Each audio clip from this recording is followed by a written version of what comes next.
Assalamualaikum warahmatullahi wabarakatuh. Ketemu saya di kuliah manajemen proyek. Kali ini saya akan membahas tentang pengantar manajemen proyek. Jadi harapannya setelah mengikuti kuliah ini akan mampu memahami dan menjelaskan manajemen proyek dan siklusnya. Kemudian bahan kajian yang akan kita bahas pada video kali ini tentang tujuan manajemen proyek, kemudian karakteristik proyek konstruksi, unsur-unsur yang dibutuhkan dalam manajemen proyek, kemudian tentang struktur organisasi manajemen proyek, dan yang terakhir tentang siklus manajemen proyek. Nah, yang pertama kita akan membahas tentang pengertian manajemen proyek terlebih dahulu, merupakan manajemen yang diterapkan pada suatu proyek untuk mencapai suatu hasil tertentu. Berarti untuk mencapai tujuan yang diharapkan.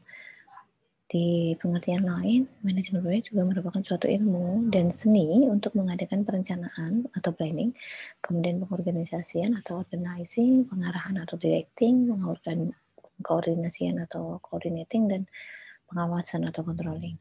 Nah, 5 siklus proyek ini dalam satu manajemen proyek ini dilakukan terhadap orang dan barang untuk mencapai tujuan tertentu dari suatu proyek. Sedangkan tujuan proyek sendiri itu adalah untuk menyelesaikan proyek tepat waktu, tepat mutu, akuntabel, dan dapat dipertanggungjawabkan. Atau lebih sederhananya biasanya kita mengenal dengan istilah biaya mutu waktu, seperti itu.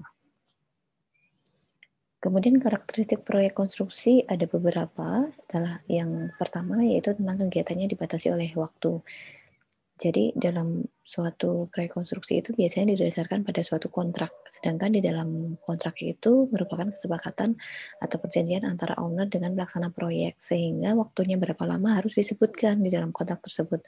Sehingga inilah yang menjadi alasan bahwa suatu proyek konstruksi itu kegiatannya dibatasi oleh waktu. Yang kedua, sifatnya sementara. Jadi karena dia dibatasi waktu, kemudian sifatnya juga sementara, itu pasti diketahui kapan mulai dan kapan berakhirnya. Jadi misalnya suatu proyek itu mulai 1 Januari 2020 dan proyek tersebut selesai pada 31 Desember 2021 misalnya. Berarti proyek ini adalah proyek multi years gitu. Sedangkan biasanya kontrak itu dilaksanakan setiap tahun.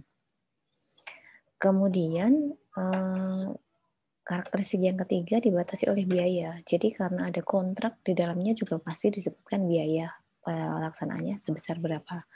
Sehingga kita harus mampu atau menjelaskan biaya tersebut berapa. Nah, inilah yang menjadi alasan bahwa suatu proyek konstruksi pasti ada budget biayanya. Selain itu juga karena tadi konsen tujuan itu ada biaya mutu waktu gitu kan. Kalau waktunya tadi dibatasi oleh start dan berakhirnya, kemudian biaya juga dibatasi oleh budget. Nah, kualitas di proyek konstruksi ini juga dibatasi oleh spek atau kualitas, di mana hal ini juga tertera di dalam kontrak maupun di spesifikasi teknis yang disepakati. Biasanya untuk materi-materi tertentu, misalnya ini beton, itu kekuatannya harus misalnya 25 ampere. Nah, hal ini harus dibuktikan dengan misalnya dengan uji kuat tekan beton dan sebagainya. Nah, biasanya juga tidak berulang-ulang.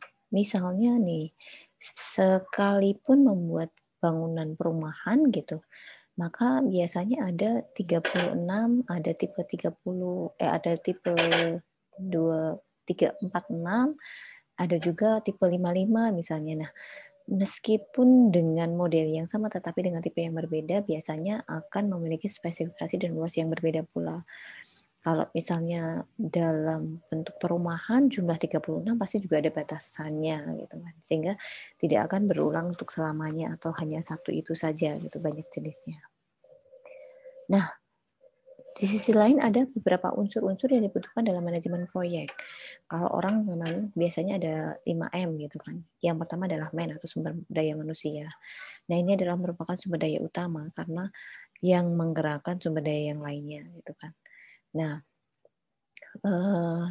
pada dasarnya manusia ini adalah unsur utama di dalam suatu proyek. Yang kedua adalah money atau uang gitu kan. Perusahaan dalam menjalankan seluruh aktivitasnya pasti tidak terlepas dari biaya atau budget tadi gitu kan. Sehingga uang merupakan unsur yang tidak kalah penting dalam manajemen proyek.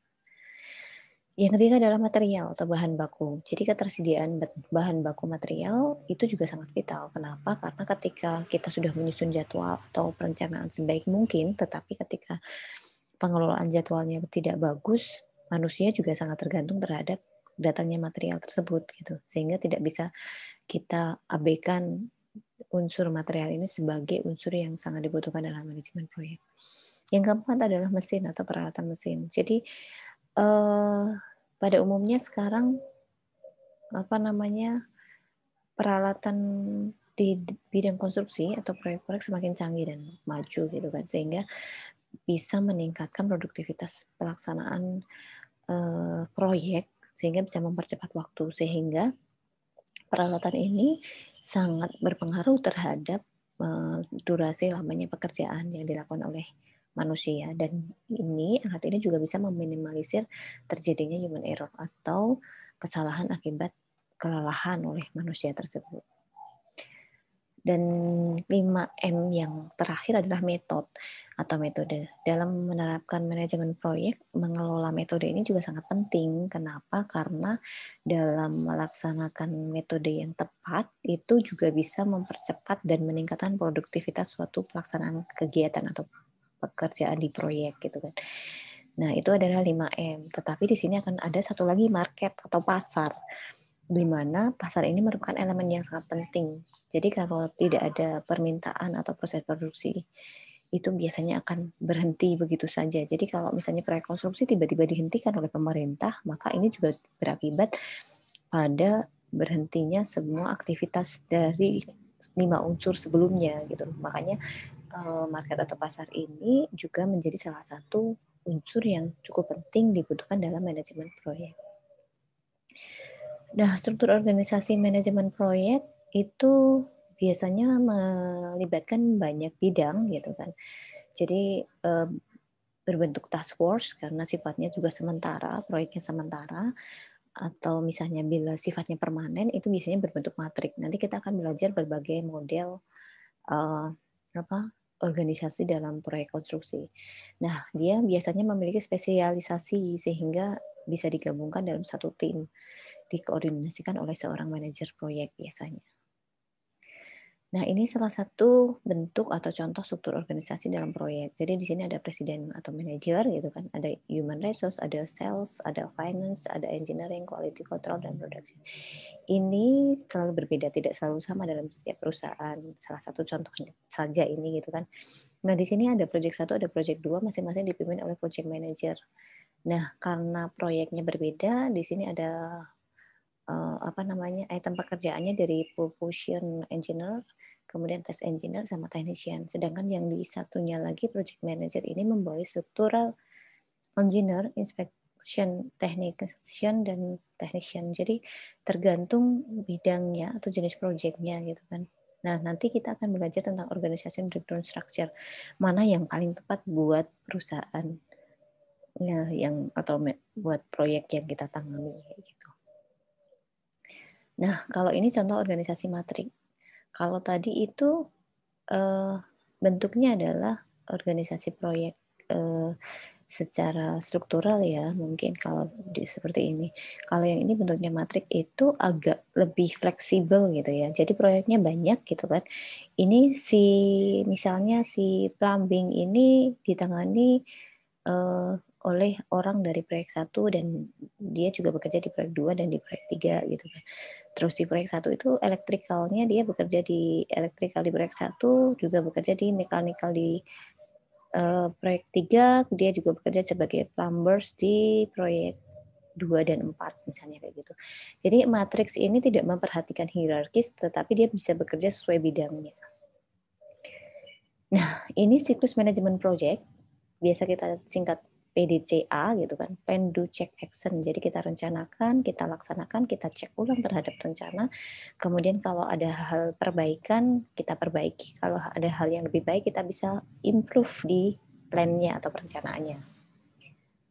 Nah, ini juga merupakan siklus manajemen proyek lebih lengkapnya. Jadi mulai dari inisiasi proses inisiasi atau ide gitu kan. Kemudian kita rencanakan planning proses, kemudian kita executing atau kita laksanakan proyeknya.